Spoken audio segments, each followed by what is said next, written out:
All right, yeah, that's it. Yeah. Right on. Oh, here comes a truck. We got some company. We got some company.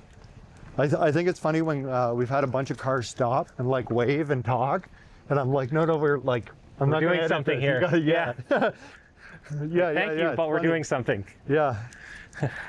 Our moms told us to go out and do something, so we're doing it. We're being outside people. All right, rock and roll, beer league outdoors, walk and talk podcast number 5. My friend, introduce yourself. My name's Brad Trumper. Ian talked to me a couple of weeks ago and said, hey man, you interested in coming in on a podcast? And I said, absolutely. Anything you're doing, I want to be a part of. Yeah, man, I'm super pumped to do this. So we met through East Hill Outdoors. Yeah, man, and absolutely. then just like chatting online and doing projects together, and you've got so many businesses on the go, and I'm always following your stuff. And you're doing a ton of sports stuff. Yeah, always something. You got to be moving and grooving. If you're not, what are you doing? 100%. And we're part of the Port Hope No Shirt Club. Exactly. Yes. I mean, as soon as end of May long weekend hits, right through to the end of August, why do you need a shirt? Save money. I went to the gym every day from last August till April 15th, and I told all my friends on April 15th, I'm not wearing a shirt the rest of the summer. There's no need. And I did extra laundry. Yeah, 100%. It's good to get your flex on. Exactly. And I mean, plus, when you live in a beach town, like Port Hope and Coburg, like I call Coburg Little California.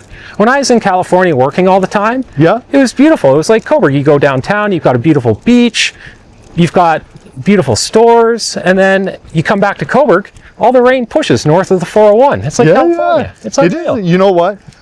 It's hard to explain, and I have so many like hunting and fishing friends all over North America that when I try to explain that it's not really cold here, like that we live in like a warm bubble, and like what you guys think February looks like, I was like, sometimes it's like 10 degrees in February, and you get could the bikes out. Yeah, right? Exactly. Like, we're not living in igloos here. And I was like, if you look on the map, we're kind of lined up with Northern California.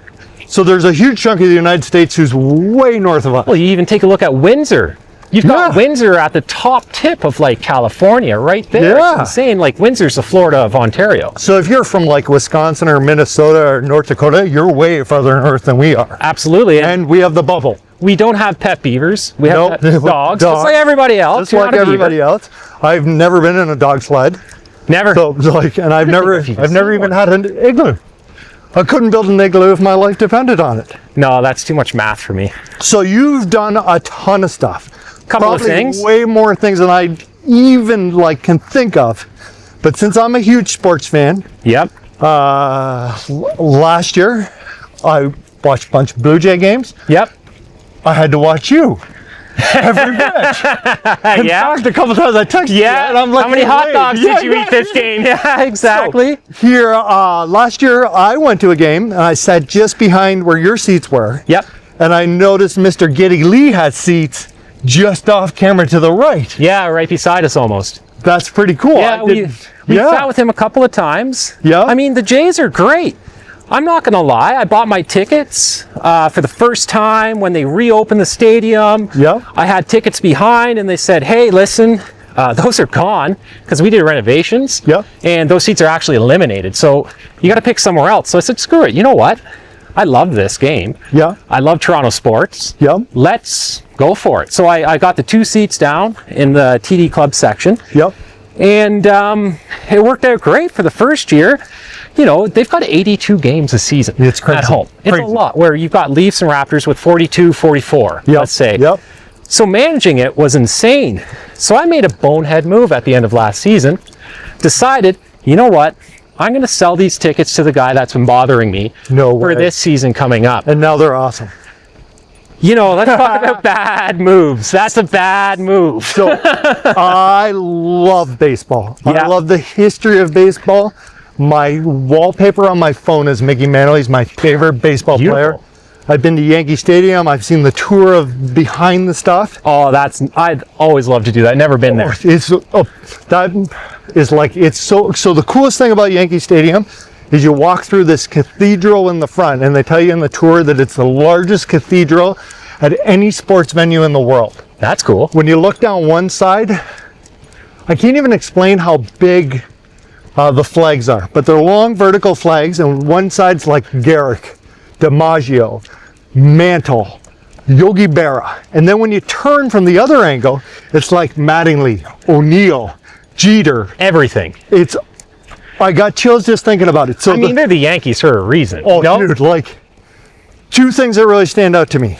First off, the Steinbrenners own the most real estate in New York City because they own Yankee Stadium's property, but they own old Yankee Stadium's property across the street. It's probably easier to say what they don't own in New York City. Amazing. So during the tour, they tell you that anywhere you're at the ballpark, you can see the game, because Mr. Steinbrenner thought that if you paid that much money for your ticket, if you're at the getting a hat or a jersey, or your beer and your food, there's either a TV, but it's all designed so you can turn your head and see the field. Oh, that's beautiful. No matter where you are. That's perfect. There's something like 2,700 TVs in Yankee Stadium playing the game. How many inches and square feet? You know, how many inches of TV could that be? That's crazy. Other awesome fact, leave Yankee Stadium, we go to a Friday night game. Yeah. Across the street's old Yankee Stadium. It's still cut to the same field shape. The same home plates there that Ruth hit on. Cool. And they're playing Friday night family softball and I was like, that's wicked. And the other, so repurposed. Unbelievable. Yeah, that's awesome. So they own the property so that one day when they go to build the new Yankee Stadium, the guys can play and then they'll move across the street again. There you go. That's smart. Smart development. I went to Fenway too. Oh, that's cool. It's half the size of Yankee Stadium. How many parks you been to? I've been to Minute Maid Park in Houston. Nice. Which is the most beautiful. So I went to a Bassmaster Classic there. Oh, that's cool. Right? The cool thing about Houston is when you walk in gate 1, there is the biggest indoor theme park, and you can drop your kids off to go watch the game. That was like Good Life Fitness, and you want to go so American, go work out here, go to the childcare center. Right. So American to just drop your kid off at the door, right? I've been to the Phillies and Washington. That's a good amount of ballparks, man. Yeah, that's cool. I love tasting the remainder. I know. I'd like to go to Wrigley Field. Yeah, I'd really like to go to Camden Yards. Camden Yards. That's a very cool. I have a very online vivid memory of Griffey and the home run derby hitting the building. That's from cool. a kid, right? Good old Juicy Griffey. Oh man. Another time when I was maybe 19 or 20, we went to the Jays game and we saw Bonds. That's cool. Right? He played outfield, but the coolest part of it, we got to see him do batting practice. Oh, that'd be fun. Dude. Just crack of the bat guy on comes up. I'm not even kidding you. I've never seen anything like this. You could tell that he was so Canseco hit the longest home run and hit the back wall on the 500 deck. Yeah. Right? Yep, Jose. We were in the outfield trying to catch a Bonds ball because I was with Neil Klusterhoff and he loved Bonds. Yeah. Loved. This is his greatest moment in life. That is what you were there for and needed to do. Catch the ball. So Bonds comes up to plate, right, during batting practice, hits 5 ground balls. Yeah, all right. Right? All of a sudden you see him point where Canseco hit it, and he starts hitting them. And he's hitting them off the Hard Rock Cafe windows. He's hitting them off the Jumbotron, right? And he is trying, you can tell he's putting everything to beat Canseco's. So he hits maybe 25 home runs in a row, and they're not just going over the fence. Just they a couple. Are bombs. He goes and sits down for 40 minutes. He gets up, I'll never forget, taps his cleats. Yeah. And he hit 21 home runs in a row. And then went and sat down. And he hit 2 home runs during the game we were at. That's wild. Yeah, crazy, eh? I played lob ball for probably 14 years. Trying to hit a home run in that is hard. I can't even do it. No. I can't, you see these people out there swinging for the fences. The thing that you have to count, I think, in lob ball is how many home runs did you get, but how many injuries did you get trying to get that home run from trying to hit that hard? He wasn't a young guy either, so this has got to be 2004, 5 maybe? Like right when he was like in the mix. Yeah. He's like 40 years old. Just cranking it. Like I've never seen, I don't know if I've ever seen like a personal, like a holy shit moment where I was like, that guy's better at baseball than anybody I've ever seen play. I've seen a lot of guys play. Just, he's got a sonar on that ball every single time it came in.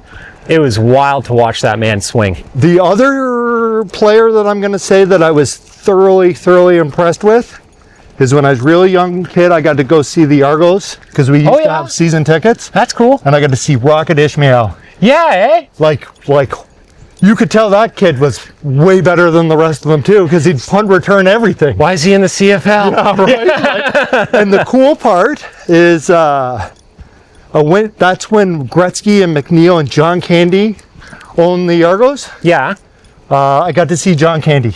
That's cool. Right? That'd be cool. Come in on the Jumbotron, like big Argos jacket on, pumped. They just won the Grey Cup, right? John Candy. And I got to see John Candy in the flesh. That would have been fun. That would have been a nice one. Who else have you met that made you stop in time? Where you're like, oh, okay, yeah, that's it. And maybe you didn't even realize it until it happened. In the sports world, Wendell Clark. Nice. The most impressed person, my uncle, who is a Bauer salesman. If you bought Bauer in Ontario, you bought it from my uncle. Yeah, eh? From before I was born. He's cool. Pretty tight with Lindros. Oh yeah, yeah. Lindros is a very impressive human being. All around. He's just big. He is. Like he's kind of like Brian Bickle. I know Brian really well from the fishing world. Yep. Brian Bickle's maybe an inch taller than me. Yep. But we're not the same people. I know Brian. We're not built the same stuff. It's like I feel frail standing when I used to be doing CrossFit competitions, and there'd always be the aspect of powerlifting in it because they always want to get a bunch of people out. And here I am, okay, I can squat 625, I can do this, and I'm standing next to these power lifters, and I'm like, you're 6'2", 350, and holding it amazing. I'm a frail little guy over here at 200, it feel like. I think Brian is just built bigger. Yeah. Like his bones are bigger, everything is bigger. His hands are bigger. Every time I see that guy, I'm like, man, I would not want to make you mad. Or be chased. No. Or be caught in the corner with you. Yeah, exactly. You're like, Brian, all you have to do is kill that man and you win the Stanley Cup. So don't take a risk trying to net a fish for him and miss it. No. But he's like a lot of athletes when you meet them. Super hardcore on the ice or in the field. Yep. Brian is one of the most laid back, nice. You'd never just like teddy bear. If you looked at him, you'd be like, he does something. And then when you talk to him, I don't think that you get the NHL vibe. True enough. I met lots of hockey players. Bernie Nichols. Oh yeah. Because he's big into hunting. I got to tell Bernie one time that when I was a kid, my brother got a Gretzky LA Kings jersey and I got a Bernie one, and Bernie almost hugged me.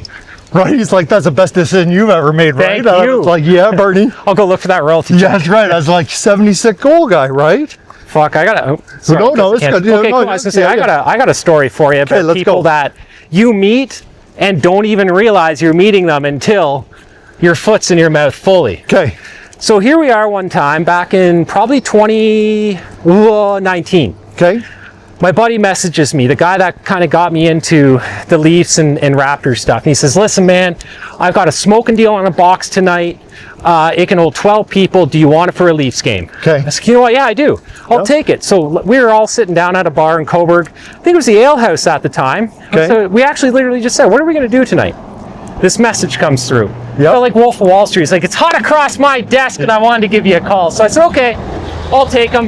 Yeah. We'll go up and pay and I'll be done. So we all get up there. I think there's like 10 of us, okay? Yeah. So sell the other 2 tickets and we're in the box. We get the food, having a great time.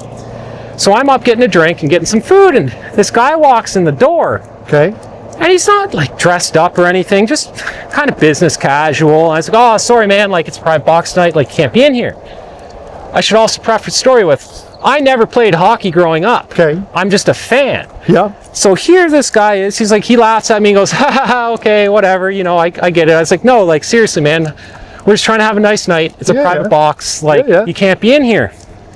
Well, Mandy, the lady that was with us, okay, she turns around And the next thing I hear, the killer! No way. And I just, I went white as a ghost and just dropped out of me. And I was like, I am so sorry, Doug Gilmore. That is and unreal. He's standing right there. He laughs like he's never have. He's not a very big dude either. No, like maybe up to here on me. But imagine like he had to play against guys like Brian. Yeah. Like that's scary.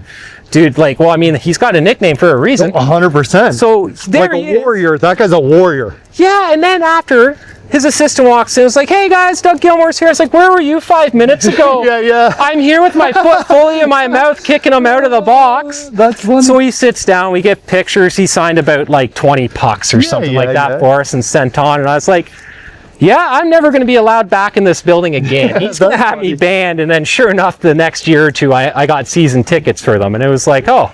So I can tell you that I like the Yankees. The Yankees are my team. I want the Yankees to win every year. Yep. But I can tell you that if the Diamondbacks played Chicago White Sox, I'd watch the World Series. Like, I just love baseball. Yep. I'd watch I'm a Bills fan. But I would watch the Commanders versus the Patriots. Like, I just like watching. It's the idea of having something that they've all worked up and built to, and even saying those other teams having that upset. That makes for a fun time. I can tell you though, in the world of hockey, I only like the Leafs. I hate Florida. I hate Boston. I hate the Montreal Canadiens. I turn the TV off when the Leafs are over and we go to baseball. That's it. I love the Leafs. I don't watch any other game other than them. I don't care. I do have a soft spot, oddly, for the Chicago Blackhawks just because Bickle played for them. Yep. I'm every trade deadline, I pray that the Leafs get Patrick Kane. Every year.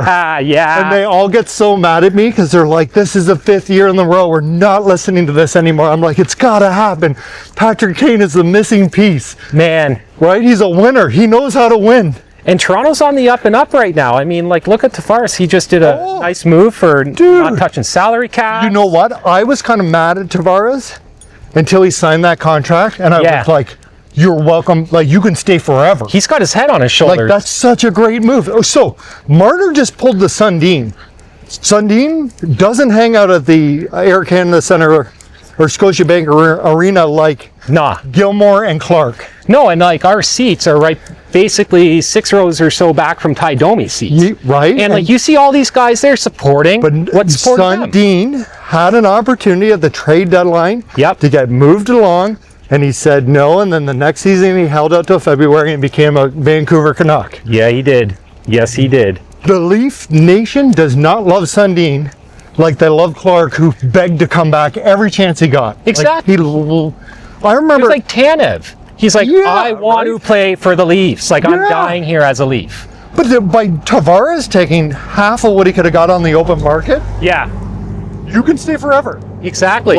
And the way he played too, scoring goals last year, and giving the captaincy to Matthews, like a gentleman should. Like, it's Matthews' team. Yep. Right. I'm sure JT's the voice of reason in that dressing room, but exactly that. No I ego. just took the words out of my mouth. It's about the team. And I think Matthews, like just recently on the news, he probably saw that. He was talking about endorsement deals and everything. He's like, right now it's not a time to be behind a camera for a TV commercial. It's to be proving myself in the locker room for the team. And it's like, okay, maybe some maturity. Had your year, you felt yourself out as captain. You had a rough start to the year. You went to Germany for some medical stuff that no one has a clue about. That's fine. I think he's got a bum wrist. Yeah. I think he's got tendonitis in that wrist.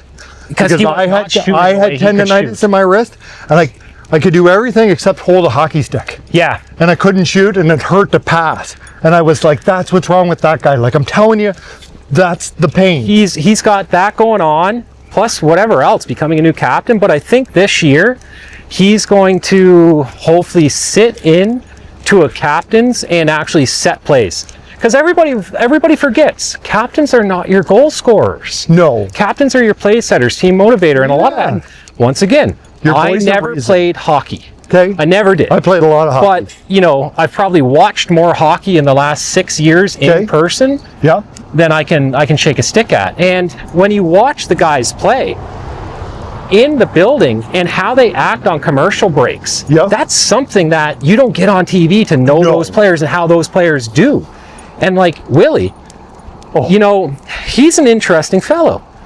Here's what I like about, I didn't like Willie all the time. Same. But if it was the OT or the third period and we have to score, he's pulling it out. Because he wants to be on the front page of every paper. There is nobody. That's right. But he wants them all to go, don't talk to Matthews and Marner. I'm the guy. Exactly. I'm going to. I don't think there's anybody in the NHL who wants to be Mr. Toronto like William Nylander. He wants to score that Stanley Cup for you. Never forget his name. The playoff games last year. Yeah. Toronto did a huge news thing on it. Willie rides a TTC to the game. And as I'm reading it, I look up on Front Street, and sure enough, oh my goodness, we've said so many names and names escape me right now, and people are going to kill me for this. The goalie, Stoley. Stoley's walking right past me with the film crew. They're doing this huge thing about how we are a part of Toronto. Yeah, we're hockey players, but we are Toronto. And I don't think Marner was that part of that.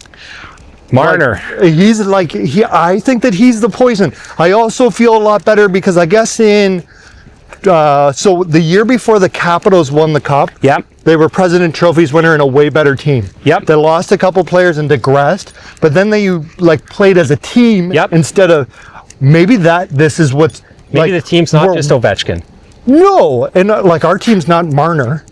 Like I don't know how many times in my life, like you can't do a spinorama in the game 6 of any playoff ever. Well, you know that if he ever failed in hockey, he's fine to go to figure skating. The guy is beautiful to watch on skates. And, you know, it is, you know, you always hear in the stadium a lot of these ticket holders saying like, yeah, you know, his dad's in his ear too much. His dad's a negative guy. He's in his ear too much. He's in his ear. And you know what? Sure enough, he is in his ear too much. But guess what about this? For years, this never changed. No. The number one highest priced ticket for the Leafs game all year around, doesn't matter the date, Leafs versus Oilers. Right, because McDavid. Yeah. So that was it for as long as I can remember. This year, we got the book in of all the ticket prices, all this stuff. There's a new leader on the board, Vegas. Really? Vegas is the most expensive. Like, I think our cost for 2 tickets is $1,000. People at home who've never owned season tickets, they fluctuate. Like every game's not the same price. No, so you've got levels of, you've got like tier 1, tier 2, tier 3, tier 4. And I think there's tier 5 when you get into playoffs. So basically how it works is you get your Mondays, Tuesdays, Wednesday games, always cheaper. If you've got kids, take them out of school for the next day, go to a game during the week, less traffic, better priced, same value. Same value. You get the same production value, everything as you would on a weekend game. You got weekend games. I mean, if you're up in the nosebleeds, you're going to be surrounded by some people you may not want to bring kids to a game at. So what happens is weekend games are typically $200 more in cost than any weekday game, no matter what. So I think the lowest cost game in a regular season is somewhere around $197. And that's like a Monday night early season game. The most expensive game, I think, this season is about $1,100, our cost. And of course, our cost is different than what you see on Ticketmaster being a ticket holder. So when you take a look at how you want to put together your games, you can say like, okay, you know what? I want to take a couple of Monday nights. I want to take a couple of Saturday nights. And you can actually get your season paid for, depending on what game how you work it all. Yeah, and everybody thinks season tickets are one big lump sum payment down. No way. You can pay it lump sum. You can pay it monthly. You can pay it however the heck you want. So like, it's pretty flexible. But what the disconnect for me is the flexibility for ticket prices for people to actually go to the game. And that's one big thing I just saw the owner of the Leafs put out this year, saying like anybody that's a veteran, anybody that's handicapped, anybody that's low income registered, we're going to make it possible for you guys to buy tickets to games. So I was actually happy to see that because Toronto is getting out of hand. I remember and you got to pay for like I learned this from Kevin. When the playoffs start, you got to play for all 4 rounds. Like no, not anymore. Luckily. Really? Not luckily. So first year, yes, you had to pay for all of your first round and second round in full, which was like $22,000 or something. That's insane. Crazy, like the nuts. Yeah, insane. You don't get anything extra with it. You just get the pleasure of doing business with the MLSE. Yep. So when you now do it, they do it per game. So they're like, hey, we have 3 actual games that are happening in our house. Yep. We'll charge you per game, because they just got sick and tired of having to refund everything. Yeah. So that's how you can do it now with playoffs. But I remember last year during playoffs, I had 6 tickets. Okay. And I'm pretty sure we sold those $95,000 or $10,000. No way. For the last game at home in the last round of their playoff. No way. Yeah, it was. And they lost. They did. I mean, don't know that I could be there when they lost. Like I was at the Ottawa game in box seats when they lost. Yep. Whoa, I've never been like, I can never go to a game again. And I'm not a superstitious guy when it comes to like fishing and stuff. I do have a routine that I like to do. Yeah, that's good. In sports, like if you came to my house to watch game 2 and they won, you have to come for game 3. Like I will never talk to you again. And if they lose, it's your fault. It's hilarious you say that. I've got the rally buddy. So his name's Graham Steele. He's in Toronto, lives there in Toronto. He works for Steam Whistle. Just a beauty of a guy, literally. Like he is your guy's guy, salt of the earth. If you look at him and be like, we're doing drinking tonight. Yeah. He's there. If you're like, hey, we're going to do this instead, he's there. Like he doesn't care. He's there for a time. Yeah. Okay. So half the time I would forget I have games. And I'm like, oh no, I got to go to a game tonight. And obviously last minute, everybody's got kids. They can't go. Yeah. I call Graham. Hey buddy, you in Toronto? Of course I am. Meet you in 20 minutes down at the game. We're going. And I think I've taken him to probably 36, 40 games over 2 years. Yeah. And it's like, just because I forget. And that's going back to like trying to manage these things. Like, well, I do see every once in a while on Facebook, you'll do, if somebody donates, you can have, like, that's super awesome. And not somebody who would, like, not everybody does that with tickets. I always think that that's super awesome when I see that. Yeah, and I mean, around Christmas time is when I like doing that one and end of season, because you've got these people that they'll message you all season long, like, hey, if you know anybody selling cheaper tickets or your tickets or anything, let me know. I think I want to go to a game. Yeah. And then the feeling to literally just say like, hey, if somebody makes a $200 donation to Ed's house, take the tickets. That's awesome. And then usually, like, there's always caveats. And I'll put in a couple extra things. So like when somebody buys tickets, they don't know this, but I'll send probably 6 drinks to their seat. Nice. When they're there. Because like I'm at home on my couch, you can do it from your app, send it to them, right? And it's just those little things about community. It's like when you go to a game and a night out and you spent $900, and you get $100 worth of free drinks, just you didn't even know about. It just makes you feel good. But it also makes the experience of that game that much better, and they've got something to tell people, and it's nothing. It's a little thing off our back, you know. I've always, any sponsored fishing stuff I got. When the contract's over, you can sell it. Sure. I've never sold a rod and reel. I always found somebody who did like that. I noticed they did a whole bunch, or that they were trying hard. And I just showed up and gave them, here you go. Like, exactly. Right. But I hope that it comes across as like a pay it forward. Like when you're done with it, don't go and try to scrounge the last $50 out of it. Just give it to somebody, right? Exactly. Keep it going. Yeah. So when I was 12, I went to the river. I didn't know very much about fishing in Port Hope. Like my parents didn't fish. Right. They fished, but they didn't fish like I do, right? I met this gentleman, Jimmy Park. Jimmy is South Korean. He came over to me. I'll never forget. It is like December frozen. He's like, here's a whole bunch of roe. Here's a leader material. Here's floats, right? I'm still friends with Jimmy today. That's Christmas Day for you right there. Right? And every time I see some kid and I'm like giving my stuff away, and there's like, my kid has 10 friends in Port Hope who love fishing.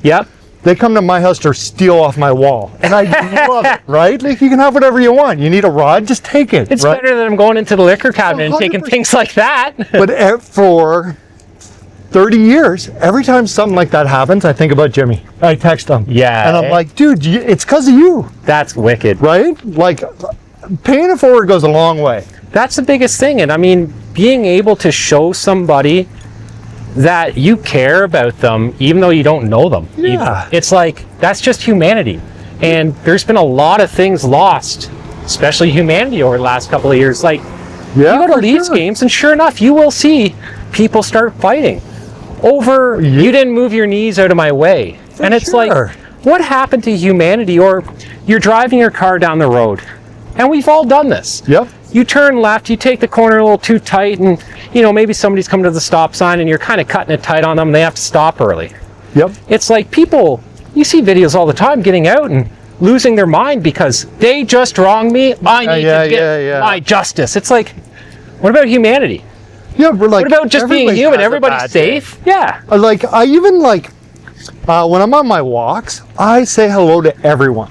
Because by just saying hello, and not because I'm like Ian West of Beerley, just by somebody saying hello to somebody, you might have changed their everything. Exactly. Like maybe they're walking down the street and they're like, nobody notices me. And then all of a sudden they hear the guy with no shirt and a pointer being like, hey, how are you today? It's a beautiful day. Exactly. Right? You're the best of that. You'd be screaming out that Jeep window. My daughter too, I love Ian. I said to her tonight as I was coming over, I was like, hey, you remember Ian? Yeah, it's the puppy. I was like, yeah. I said, I'm going to go walk and talk with him tonight. She's like, I love Ian. I was like, there you go. There you go. Like, and that's just because driving by, waving, you waving. But like, man, I really think that I'm an 80s kid, early 90s kid. Everybody said hi to everybody. You knew your neighbors. Right? And I miss that so much. And I can't do anything to change it, but say hello to people. Exactly. And, don't get me wrong. Maybe some neighbors you don't want to know these days. Yeah, for sure. At the end of it, it's... But you don't know who they are till you say hi. You have a conversation, right? Everybody can sit in their castle and judge it by their cover, but who knows? Maybe that family that never comes out of their house or lets their kids play with you, just their parents may have just lost their parents. They may have had something happen. We don't know, right? Exactly. I can't, like, community and, like, I guess, like... Fishing has community. It does, right? Oh, yeah. There's a lot of bad influence in that community at times, but I always try to remind people, fishing's fun. Exactly. If it's not fun, don't do it. Why are you doing it if you're not having fun? Like, it's supposed to be fun. You catch a bass, you look at the bass, you let the bass go. Like, do it again 5 times. Yeah, right? Yeah. Like, you've seen it probably more than anybody.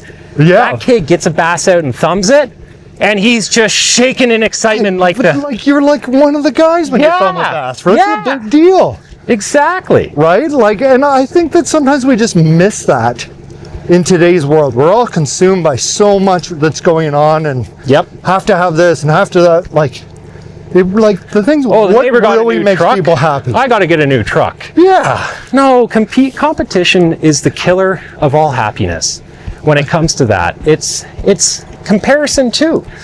It's something that people, if we could all be happy with what we had and not be upset every single day over the opportunity missed or not.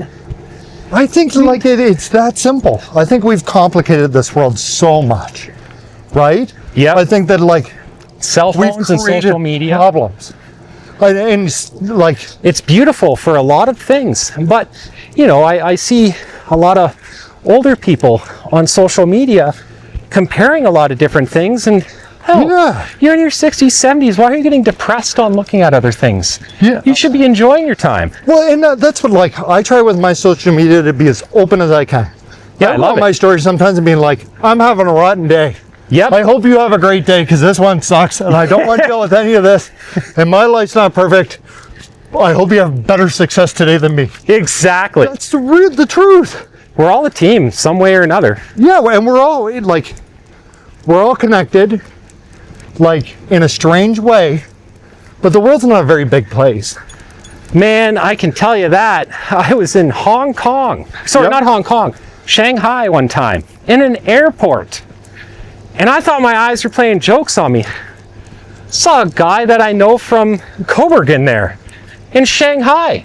No way. And I'm like, no, that can't be him. So you do the little Nick. Call it, test. Turns around, I'm like, no way. That's funny. I hadn't seen him in 10 years. Met him in a Shanghai airport. The world is a wildly small place. I actually told my buddy this last night, but I'm going to tell you. I go and I meet this girl, and she is from Oakville. We meet at the Yorkdale Mall. Nice. I have no idea. I'm 22 years old. Okay. No idea what I'm going to do. I'm flying off the seat of my pants. But we got a plan. We're going. On the way there, I hear the TIFF song.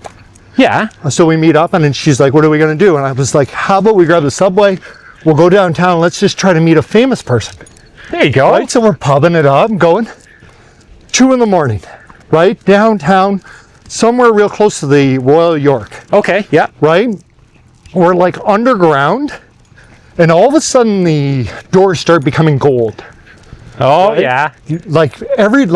Yep. The waiters have got nicer suits on than I've ever seen. Yep. I hit ground. Big gold doors open up. We get in. Maybe the nicest elevator I've ever seen. Upstairs, you can tell that we're not supposed to be in this lobby. It is 2 a.m. I've had way too much alcohol.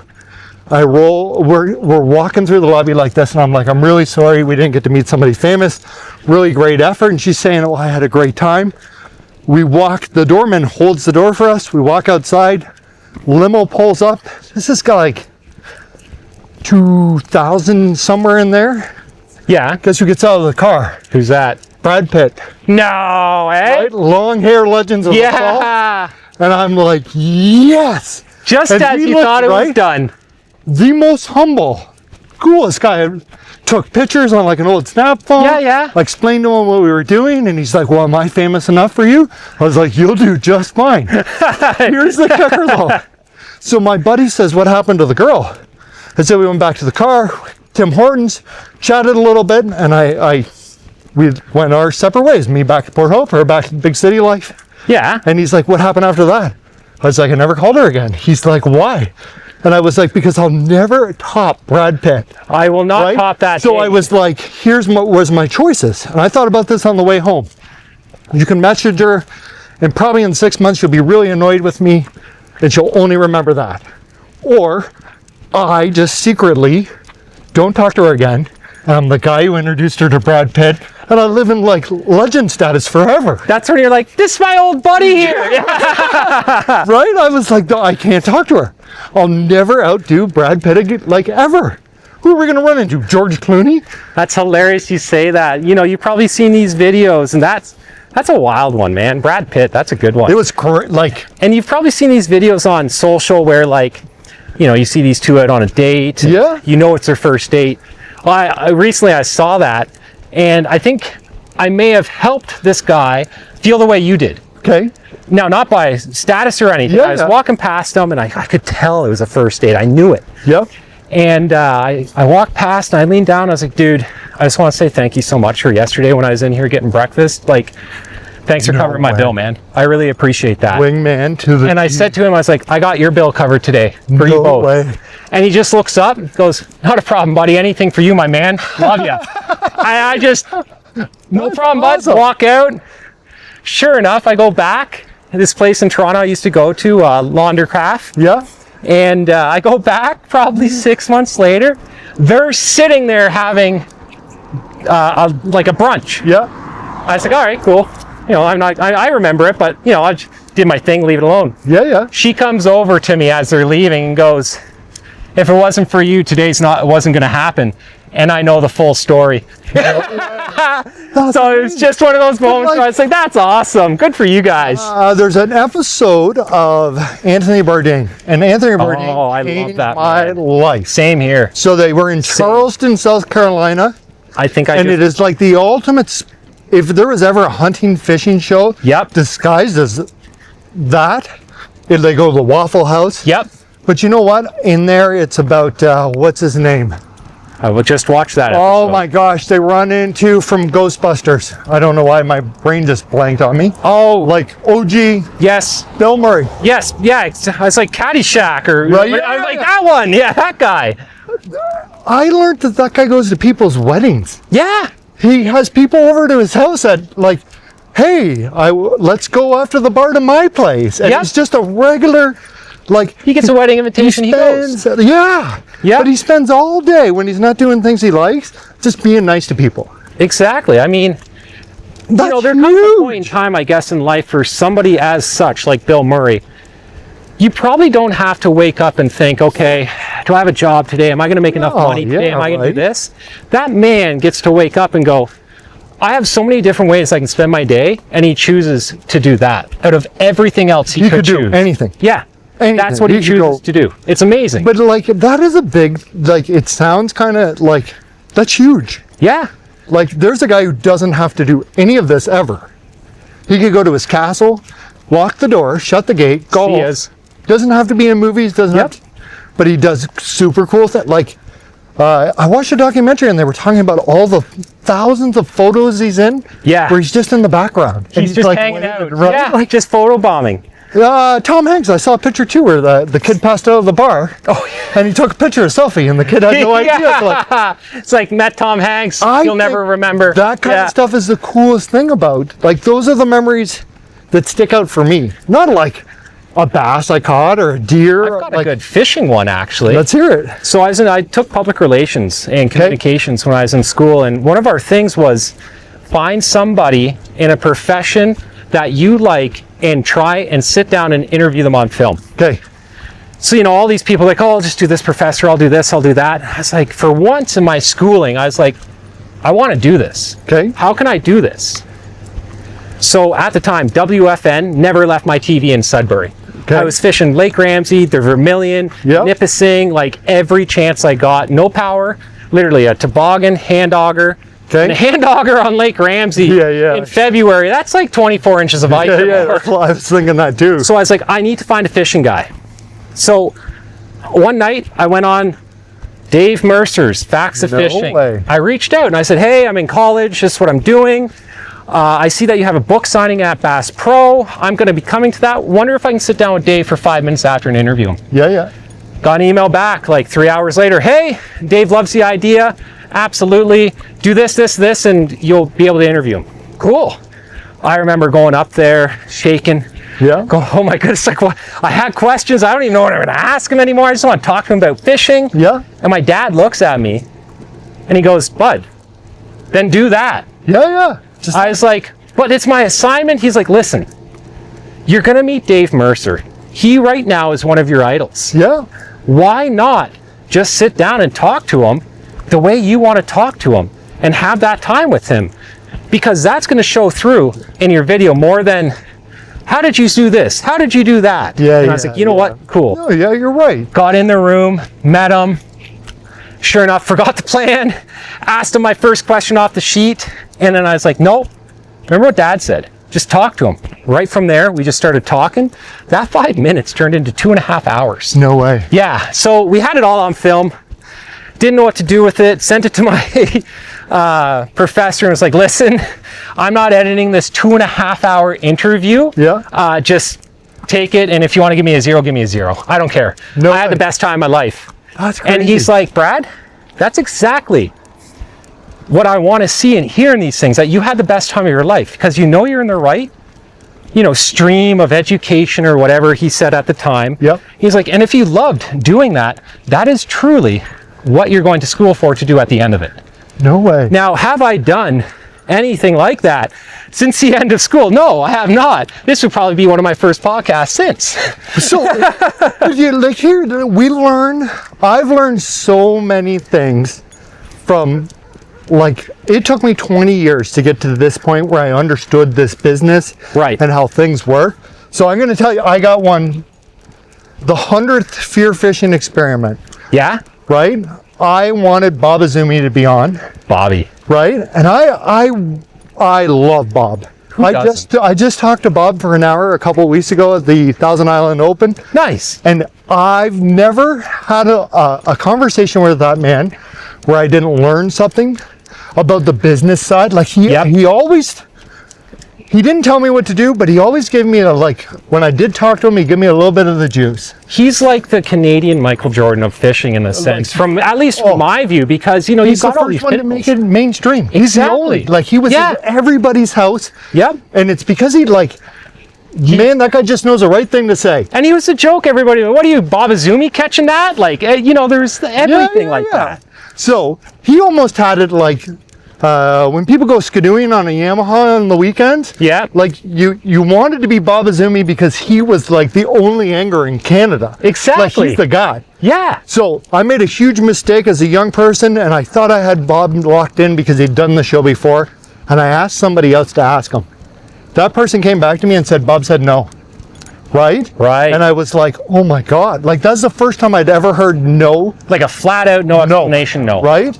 So I go home, and I'm like super nervous now, right? Like, so I have Bob's cell phone number. Yeah.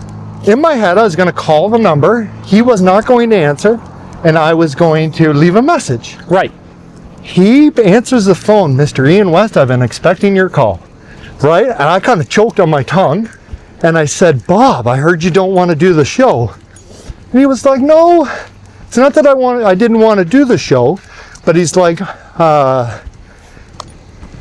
he basically, the first 20 minutes of the conversation where if you're going to ask somebody to do your 100th show, you need to ask them yourself.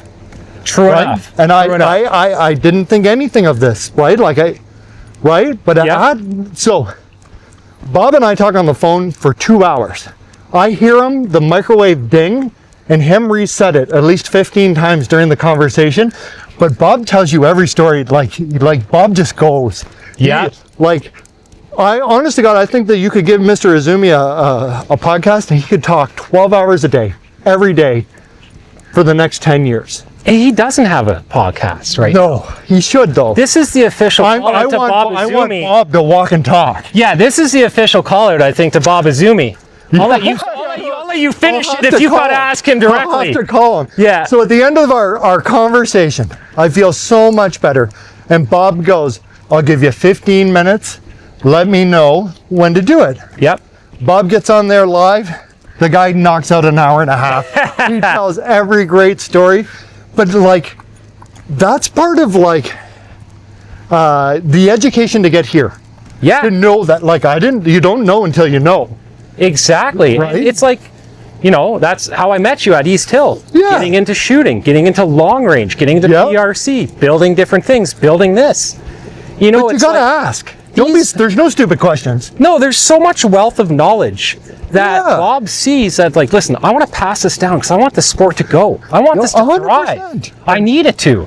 Or else, why did I do this? I think that everybody who's ever had that experience to get to talk to Bob on the phone, you left with some appreciation of not only how difficult this is, Yep.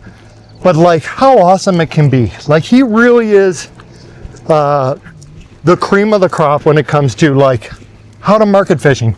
Yep. And nobody's even come close since. That guy knows it. That guy knows it. Well, dude, we're gonna have to do another one of these. Absolutely, buddy. Because we didn't touch on anything that I wanted to ask you. Like we just got warmed up, so I'm gonna pencil you in for another one. We got to do a part 2. Yeah, part 2 for sure. Part 2. Man, maybe Bob, maybe no Bob. You got to listen in. Everybody goes. You're a guy out there and you want to take your son or daughter to one of Toronto's sports games.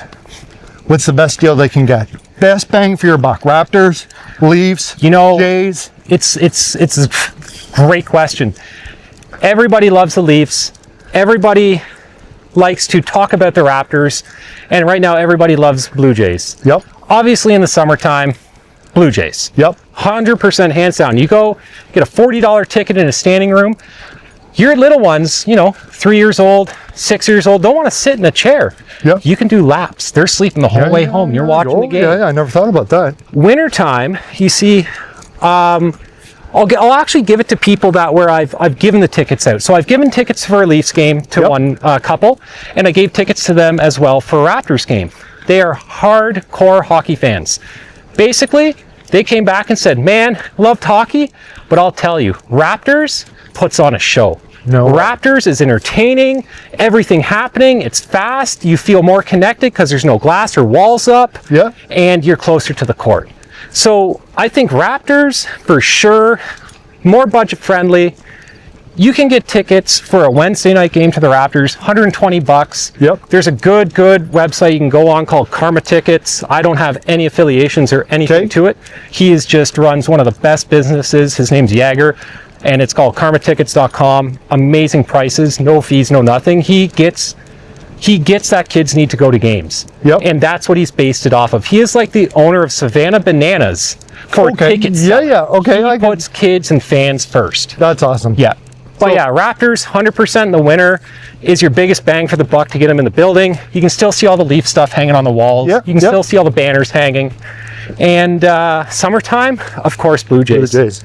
Blue Jays, 100%. That's awesome, dude. Thanks for doing this. Thanks, buddy. Appreciate it. That's awesome. That's a good time. Buddy, well, you know how much we just knocked out? How many Ks did we knock out? I don't know. But this went way farther. Kyle, we're good. He's probably like, got it. Fuck, I'm yeah, where am I going? Woo! Thanks for watching, guys.